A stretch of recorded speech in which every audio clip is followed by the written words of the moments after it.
Banco Nacional Ultramarino foi prêmio Baiamana em Rua NB Saimanang Nain ba sorteio comemoração de uma consulta popular e a programa Grande Entrevista ao Pro Memória GMTV. Atu comemora lorong consulta popular 30 de agosto tinang GMTV realiza sorteio cacuis com a lorong histórico Sorteio encaixa e a pacote programa Grande Entrevista no Pro Memória. Sorteio rasik hetang apoio Husi Banco Nacional Ultramarino dolar americano atus 5 nebe oferece bamanang nain rua. Cada ema hetang dolar americano atus rua 50. Diretor BNU Paulo Lopes aprecia o presidente GMN Jorge Manuel de Araújo Serrano nebe iha iniciativa hori loke programa hirak liu loke sorteio ba público. Diretor nemos promete katak BNU pronto atufo apoio ba programa Hanesang iha futuro. Prazer apoiarmos as iniciativas da GMN, que tem sido um canal que, após o seu primeiro ano de existência, tem provas dadas no desenvolvimento do mundo audiovisual em Timor, e acho que é uma aposta ganha.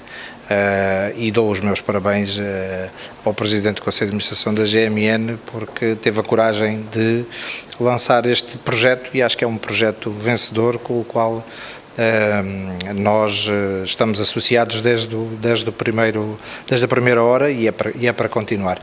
Foi em cima o prêmio Manang Nain Sira agradece a GMTV, também bere lo que espaço ba público no husu atu continua na fatem o sorteio e a futuro. Primeiro estar o obrigado para também ser belo que espaço com a grande entrevista, e ao mesmo tempo seremos bele for lo que espaço com a quiz para bele e também compete e a área e a média e tela pelo menos e também hakat passo nem que tela bele halo buat nebe mak sai milagre me bete pelo menos itene mídia nacional pelo lo que espaço den bem mak nem how agradecer tebes colaboração entre BNU e GMTV nebe for apoio de lo que programa quiz nebe for vantagem ou facilitamos para telespectadores de uma que acompanha na fatin GMTV ba qualquer programa nebe GMTV foi.